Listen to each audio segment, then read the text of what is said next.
Good evening and salutations, my GH fans. Uh, I don't know about this episode. It seemed like it was lacking a lot. Like, it really did. Um, I'm gonna be honest. I kind of skimmed through most of the funeral stuff. I just, I've said this before on my live stream. I've said this, um, my videos before. You should definitely check out the live streams. But just to kind of bridge it up, when Brando first came to town, he was a really cool character. Okay. Um, then they got him together with Sasha. They just start speeding through everything. They hooked up one night. They had a child. They got married. It was just like they just sped through so much, which, okay, whatever. But it also became like a sideshow and a boring one at that. So boring that they had to get Gladys. They actually had to sit there and bring, another character into their own little side story just to make them interesting. So they did that. Um, there was one point where Brandon and Sasha was walking around. They saw some men because at this point, Charlie's was being robbed and stuff. Brando came in like a badass, and him and Sonny took down the guys, and Sasha freaked out, and Sasha was like, "Oh no, please don't do this again! I can't have everything happen to you." And I was like, "Okay, well, that was 5 minutes of fun that's just now gone." I mean, yeah, with Jason being gone, I felt like that would have been really cool for Brando to kind of step up and be in Sonny's world. But of course, he had to sit there and take care of Sasha.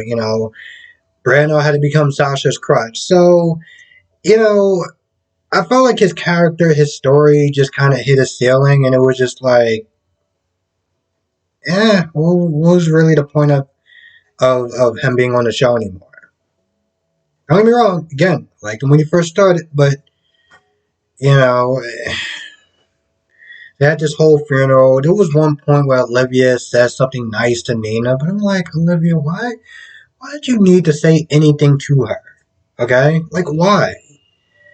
I'm kind of confused why Olivia was there in the first place, but whatever. There was a point where TJ confronted Nina about, her suspicions and her accusations and everything like that. And, Nina was just like, oh, just make sure you don't cross Michael as an enemy. Hey, Nina. Okay, sure. Oh, God. Sonny wants to then try to bridge the gap between him and, Michael, because he had a talk with Gladys, and Gladys wanted to leave. Sonny, convinced her to stay, and they laughed. And they had a nice, good moment. Okay, it wasn't all terrible. Um, there was a point where Michael's there talking to Dante, kind of hinting at the fact that Sonny did something to Dex. I'm like, why would you? Why would you say? I don't understand. Maybe that's part of his plan. Yeah, that's part of his plan. I'm assuming it's part of his plan because if not, it doesn't really make a lot of sense. The whole point of them leaving and Dex not saying anything is because they didn't want to get the cops involved. They wanted to sit there and take down Sonny himself. So why are you pointing Dante in Sonny's direction? Later on, towards the end of the episode, Dante does pay a visit to Dex. Sonny is like, I want to sit there and try again, and it.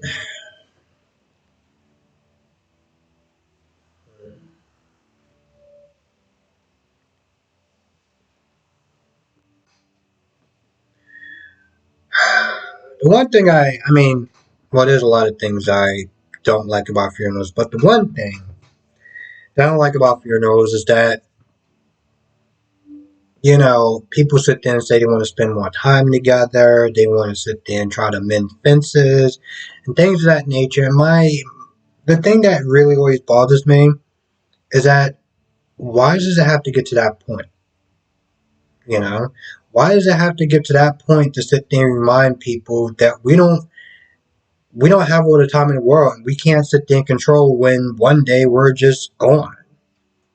Kind of a shame, you know.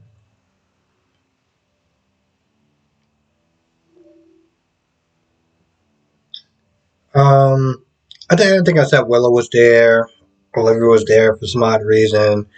Maxie was there. I saw her once, and I didn't see it throughout the rest of the episode because for some odd reason, it felt like put Maxie there. I like, I don't get it. I literally saw her for under 3 minutes, and then you didn't see her throughout the rest of the episode. So what was the point of Maxie being there? Okay, I know what was the point of Maxie being there to comfort Sasha and everything like that, and maybe she might have said something, but I don't know. I remember seeing her. Even when I fast forward, I remember seeing her. Maybe I shouldn't have fast forwarded through that stuff. I don't know. For the sake of seeing what else Maxie did. What do we got?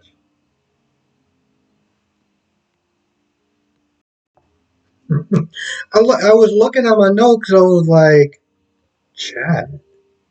There's no Chad. I mean, technically, it's Chad. Two of ours. Got the wrong damn notes. Um, Jordan and her hands. Jordan and her hands. So Jordan, well, Jordan's invited Curtis to come by, and gives him the envelope. It has the divorce papers, the receipts, and everything like that.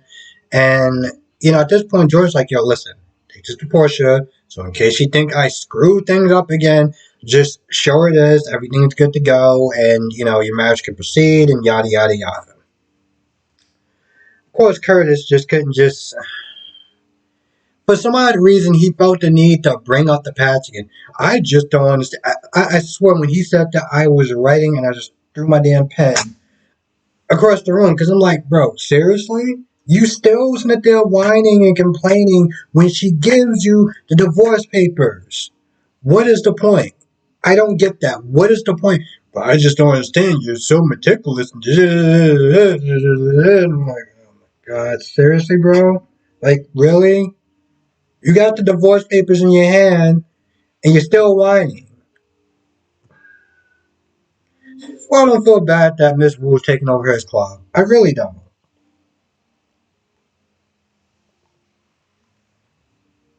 You talk about the marriage failing for a little bit, and of course, Jordan, um, once again, makes a comment about Portia as far as, oh, I don't exactly remember what she said, but she said some sort of comment that she's been doing for the entire, for a while, okay?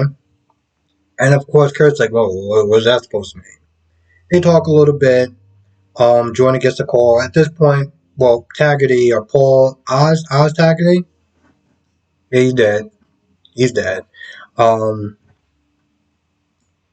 Portia comes in because Amy's sitting there talking about it because I don't really know why she fucking needs to sit there and announce it in front of everyone like it's some sort of gossip or whatever. But Portia gets over there and Portia's like, you know what? Trina is the common denominator. She explains why a lot of people got attacked. We got Diane, we got Ava, we got Taggarty, and at first it was like, well, Oz, he's the exception. Well, no, no, not Oz. Brando's the exception. But then I think Curtis is like, well, maybe if the hook person was going after Joss, Brando just happened to be the unfortunate person that was there. So once again, we go back to Esme. Now I mentioned it is saying that Esme is the hook killer, right? I still feel like that, but I know there's a lot of people that feel like it's just too obvious. Listen, if Esme is not the killer, I'll admit I'm wrong. Okay? I'll admit I'm wrong. What do we thought it was at one point? I mean, the theory is just range from Liz. Somebody online was snitching talking about Finn could be the killer. I'm like, Nell is probably the killer. Then it's the nanny. It's like, I don't know. Like I said, at this point, it could be anyone. Well, I don't want to sit there and say it could be anyone, but I have no idea. I mean, I'm pointing towards Esme because I just don't know who else it could be. You know, I don't know who else it could be. Um, Now Esme, after Smith is stealing a little bit of money from Mars, decides to head to Windermere.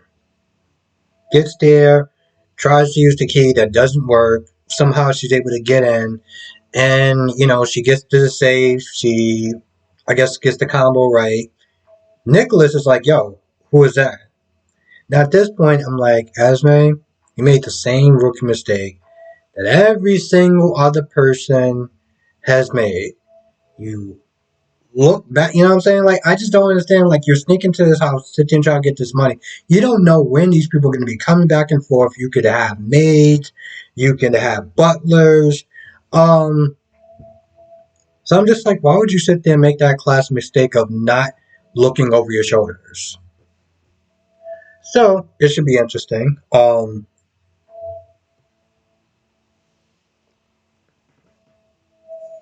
See what's going to wind up happening next. Oh, and of course, Victor was not there just spewing the same thing over and over again, getting Nicholas to, um, well, not really getting him to divorce Ava, but making sure that he's on board. Like, just letting him be aware, like, yo, this is happening. You're going to divorce Ava because it's going to be the best for the family. Because he's just like, yo, listen, you're not going to sit there and confess and go to jail and kind of screw up our little family thing that's going on. That's not going to happen. That chick needs to go. They go back and forth. And of course, Nicholas, I guess he hit a nerve when they're going back and forth because he talks about love and he's like, "Oh well, you've never been in love before. You don't even know what it feels like." And of course, Victor gets pissed off. He was like, "Oh, I experienced like the most passionate of passionates or whatever he was saying," and like he was really heated about that. Really heated about that. And of course, Nicholas was like, "Oh, you mean that stuff with Liesel?" Brings up Liesel. They go back and forth. Ava comes in. They talk for a little bit. She's just there to get her stuff, and she heads on out. Um, she was at the hospital, and Portia was like, "Yo, listen, I don't care what you do. You need to sit there and get away from Nicholas. Like, bad news, this, that, and third." I'm like, I get his son is bad news, but I don't know. I guess you just kind of she's just like, yo, she doesn't like anything, anything casted on. She's just not about. So.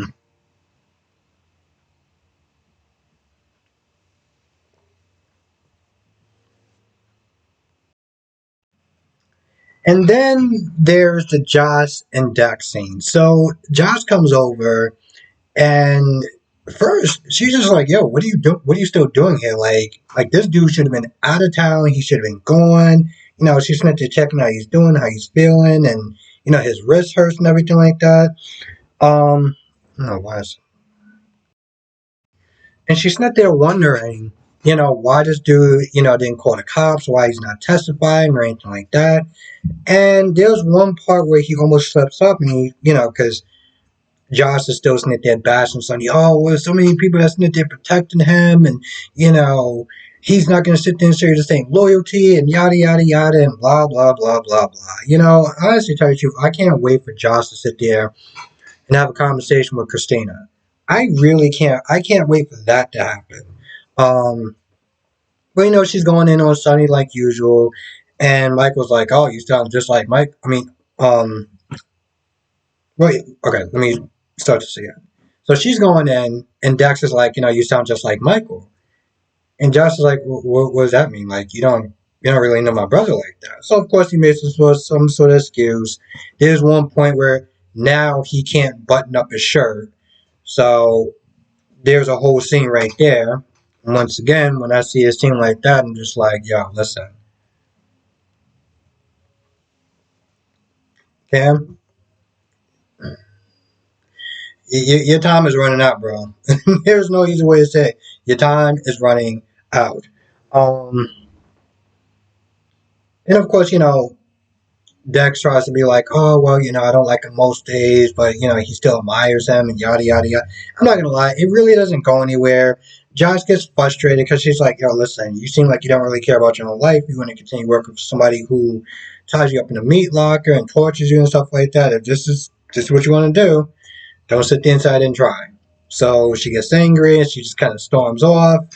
Um, and of course, Dante comes in and start questioning him, which again, I don't understand why Michael felt the need to point Dante in Deck's direction, unless I'm honestly telling you, listen, there's a part of this story with Michael going after Sonny is interesting because he's a lot darker, he's more calculating, and it gives him something more to do other than just be with Willow.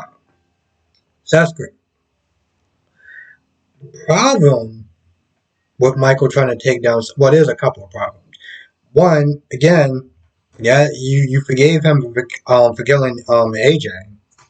Yeah, no, that's just what on the dress. But no, cheating on my mom, that's crossing the line. You went against your values. Literally killed your dad in cold blood. No, that's cool. Whatever. And like I said in my live stream, what happens when Michael succeeds?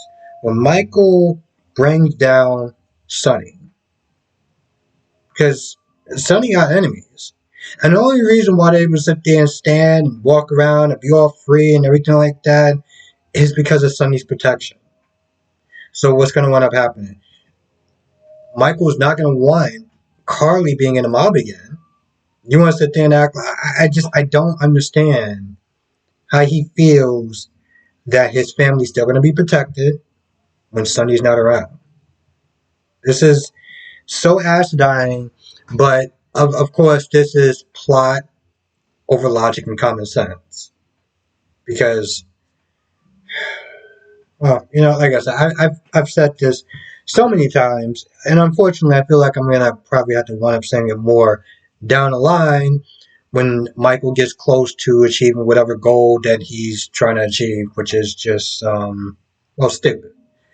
I feel like that's pretty much about it. This episode just felt like filler, to be honest.